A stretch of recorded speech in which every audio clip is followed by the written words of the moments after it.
Before your morning cup even touches your lips, there's a hidden chain of decisions, secrets, and split-second choices that shape every grain of flavor inside the tiny roasted bean. And that most people sipping their coffee right now have no idea how close their drink came to tasting completely different. Deep in the early hours, while the sky still holds the bluish pre-sunrise quiet, pickers step into fields that feel more like living puzzles than farms, moving between rows of coffee trees where the cherries never ripen evenly, forcing them to judge color, firmness, and tension between their fingers with the kind of accuracy you'd normally expect from a gemstone grader instead of a farm worker. Because one unripe cherry can shift the acidity of an entire micro batch.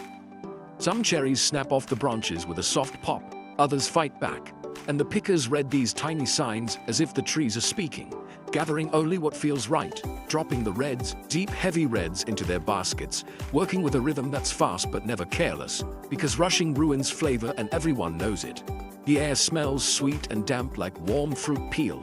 Birds echo in the distance. Every step matters. When the baskets fill up, they're carried to a sorting area where hands move faster than machines ever could, flicking aside underripe greens, sunburned skins, or cherries that feel just a bit too light, since lightness means weak sugars, and weak sugars show up later as flat, boring coffee. But here's the part most channels never tell you.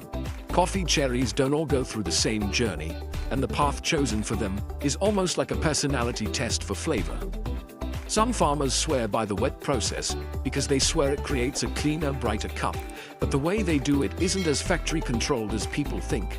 It's messy, strangely intuitive, and full of tiny decisions that happen on instinct. The cherries are dumped in water tanks, and the floaters, those weak little imposters, rise to the top. They get scooped away. The good cherries sink and get pulped, but even the pulping isn't perfect, leaving sticky mucilage around the beans that must ferment just right. Not too long, not too short. The farmers dip their hands in, feel the texture, smell the air above the tank, and weirdly enough, many don't rely on timers as much as they rely on a kind of sensory memory passed from older generations. Meanwhile, dry processed beans go through something totally different. They're laid out like fruit being sun-dried, but not in neat factory rows, more like shifting islands of cherries spread across patios or raised beds. Workers shuffle them around with wooden rakes, because if they don't, mold appears fast. Some cherries burst open under the sun. Some wrinkle like old leather. The smell changes hour by hour, from fruity to boozy to almost caramel-like. When the cherries finally reach the right dryness, again, judged by sound, feel, and tradition more than tools, they're hulled, revealing the actual green beans inside, which look nothing like the brown coffee everyone knows. Green beans are pale, grassy, almost ghostly in their raw form. And this is where the story shifts from nature's chaos to human control, because roasting is less like cooking and more like conducting a chemical storm inside a metal drum. The beans pour in. Heat kicks up. A low whooshing sound fills the roastery. The beans tumble like gravel in a cement mixer, and the smell shoots from grassy to bread-like to something warm and nutty that creeps into every corner of the room. Roasters stand with their arms folded, staring at gauges and listening for cracks. Literal cracks, tiny pops that signal chemical shifts inside the beans, known as first crack and second crack, although no fancy documentary ever truly captures how stressful it feels waiting for those sounds, especially when a few seconds too long can scorch a batch worth thousands of dollars. The roaster pours a sample scoop, examines the color under the light, shakes his head, tosses it back, adjusts airflow. There's tension, real tension. Coffee roasting isn't the calm, sterile button-pressing process people assume. It's sweaty, loud, smoky, and unbelievably precise. Once the beans hit their perfect point, agreed on only after years of roasting experience, they get released into a cooling tray that spins like a lazy merry-go-round. Cold air is blasted upward, while metal arms stir the beans, stopping the cooking instantly so the flavor freezes at its peak. Workers lean in, run their hands across the beans to feel if temps drop evenly. The color glows, the aroma hits like a punch, and yet the journey isn't even close to over.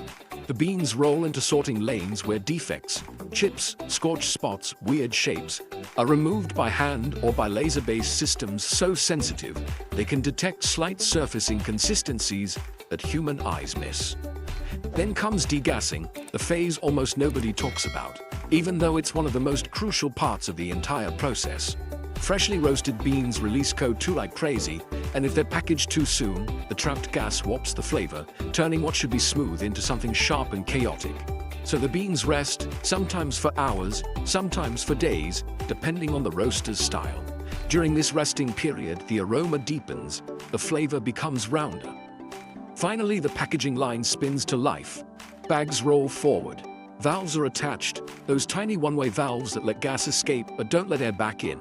And despite people thinking packaging is fully automated, there's still a ton of human checking, adjusting, sealing, and testing that goes into each bag before it goes out into the world. Each bag holds thousands of invisible choices made by pickers, processors, roasters, and inspectors. And here's the thing that most viewers never consider.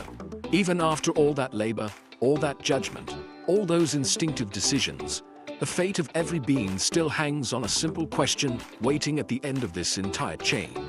What if the flavor that reaches your cup tomorrow morning isn't just the taste of coffee, but the final echo of every hidden decision you never knew existed?